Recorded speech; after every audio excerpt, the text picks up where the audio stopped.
Hello, my name is Jim DeMeo, and this is A Course in Miracles. Today we continue our lessons with Lesson 151. All things are echoes of the voice for God. No one can judge on partial evidence. That is not judgment.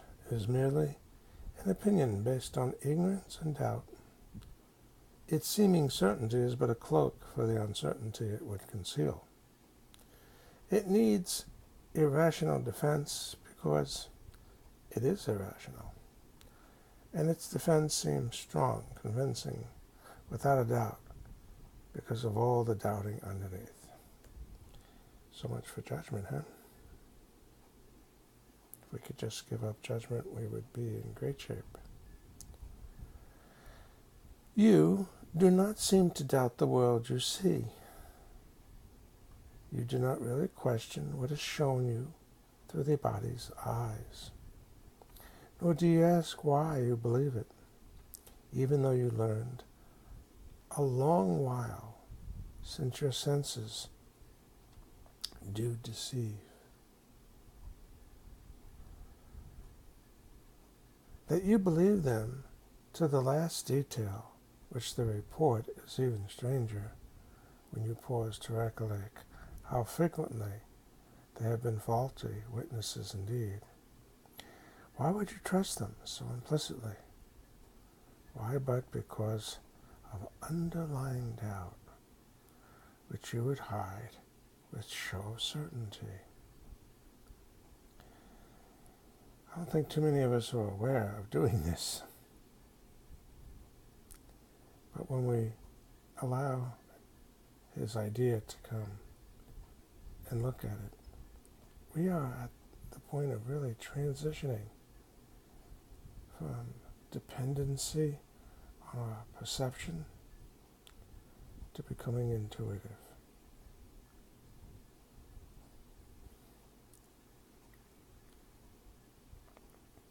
How can you judge? Your judgment rests upon witnesses that your senses offer you. Yet witnesses never false than this. But how else do you judge the world you see? You place pathetic faith in what your eyes and ears report. You think your fingers touch reality and close upon the truth. This is awareness that you understand and think more real. Then what is witnessed to by the eternal voice for God Himself? I kind of feel like a big wow here. I see the challenge He offers to us. So let go of the senses and to allow our higher self to tell us what's going on. Can this be judgment?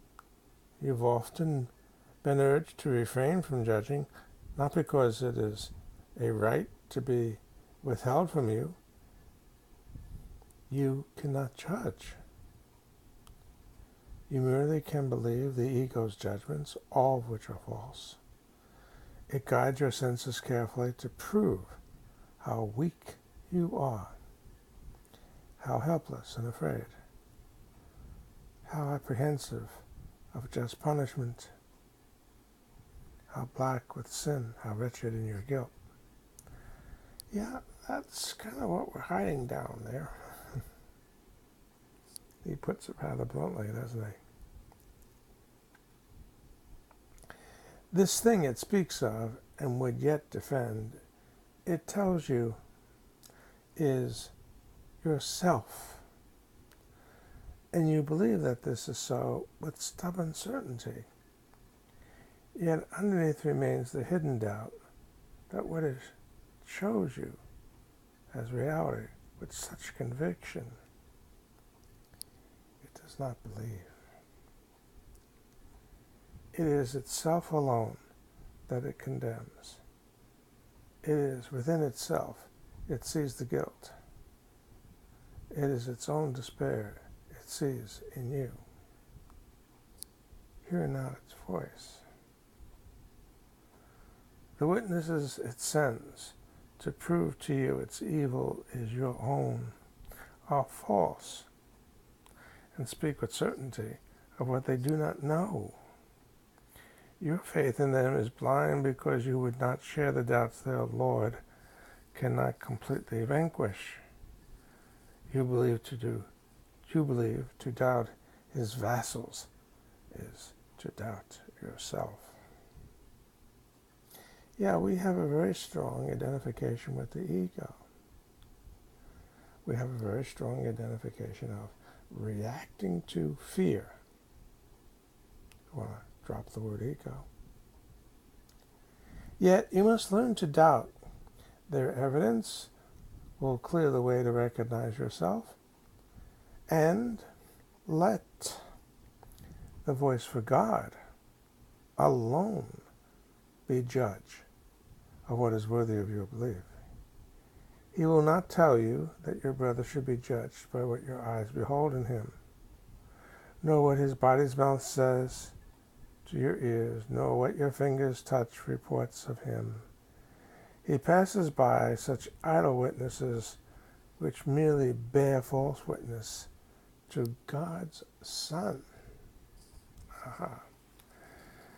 So we get to the truth, and look how blurry that is.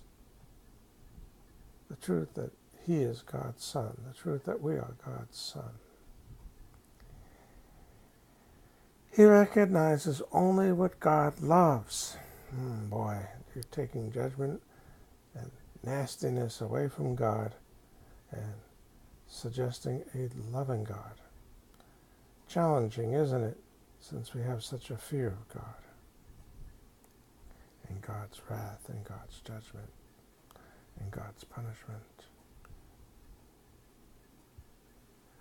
He recognizes only what God loves, and in the holy light of what he sees, do all the ego's dreams of what you are vanish before the splendor he beholds. Let him be judge of what you are, for he has certainty in which there is no doubt, because it rests on certainty so great that doubt is meaningless before its face. Christ cannot doubt himself. The voice for God can only honor him, rejoicing in his perfect, everlasting sinlessness. Whom he has judged can only laugh at guilt, unwilling now to play with toys of sin, unheeding of the body's witnesses before the rapture of Christ's holy face. A challenge, huh? To see your brother and see Christ's holy face. And challenging even maybe more to look in the mirror and see Christ's holy face. And thus he judges you. Accept his word. He judges us as Christ, okay? Accept his word for what you are, for he bears witness to your beautiful creation and the mind whose thought created your reality. We didn't make ourselves the Christ. Our loving Father created us as the Christ. Always was and always will be. What can the body mean to you? Who knows the glory of the Father and the Son? What whispers of the ego can he hear? What could convince him that your sins are real? Let him, the Christ that we are, let him be the judge as well of everything that seems to happen to you in this world. Lift it to your higher self so that you may know. His lessons will enable you to bridge the gap between illusions and the truth.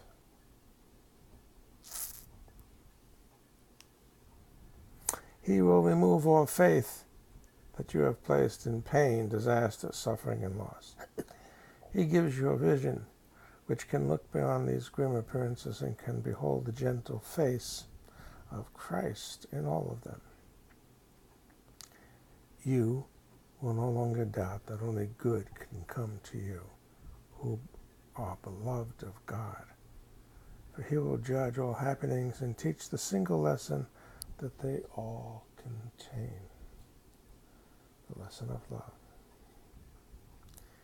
He will select the elements in which represent the truth and disregard those aspects which reflect but idle dreams, and he will reinterpret all you see and all occurrences, each circumstance, and every happening that seems to touch on you in any way from his one frame of reference, holy, unified, and sure.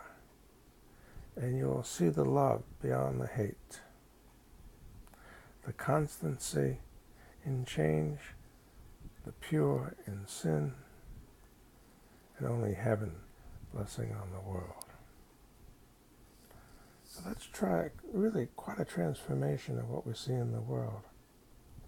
Here's the transformation again, if you don't mind me reading it again. And you will see the love beyond hate, the constancy in change, the pure in sin, and only heaven's blessings on the world. That's what we will experience if we allow our higher self to guide us. Such is your resurrection, for your life is not a part of anything you see. It stands beyond the body and the world, past every witness for unholiness, within the holy, holy as itself. In everyone and everything, his voice would speak to you of nothing but yourself, as a capital S, and your Creator, who is one with him. So will you see the holy face of Christ in everything, and hear in everything no sound except the echo of God's voice. We practice wordlessly today, except at the beginning of time we spend with God. We introduce these times with but a single slow repeating of the thought which the day begins, and then we watch our thoughts appealingly, silently to him, who sees the elements of truth in them. Let him evaluate each thought that comes to mind. Remove the elements of dreams and give them back again as clean ideas that do not contradict the will of God. Give him your thoughts, and he will give them back as miracles, which joyously proclaim the wholeness and the happiness God wills his Son, as proof of his eternal love. And as each thought is thus transformed, it takes on healing from the mind, which saw the truth in it and failed to be deceived by what was falsely added. All the threads of fantasy are gone, and what remains is unified into a perfect thought that offers its perfection everywhere. Spend 15 minutes thus when you awake, and gladly give another 15 more before you go to sleep. Your ministry begins as all your thoughts are purified. So are you taught to teach the Son of God the holy lesson of his sanctity. No one can fail to listen when you hear the voice for God give honor to God's Son. And everyone will share the thoughts with you which he has translated in your mind. Such is your Eastertide, and so you lay the gift of snow-white lilies on the world, replacing witnesses to sin and death, your choice. Through your transfiguration, an old biblical story, isn't it? The transfiguration of Christ. And here he is sharing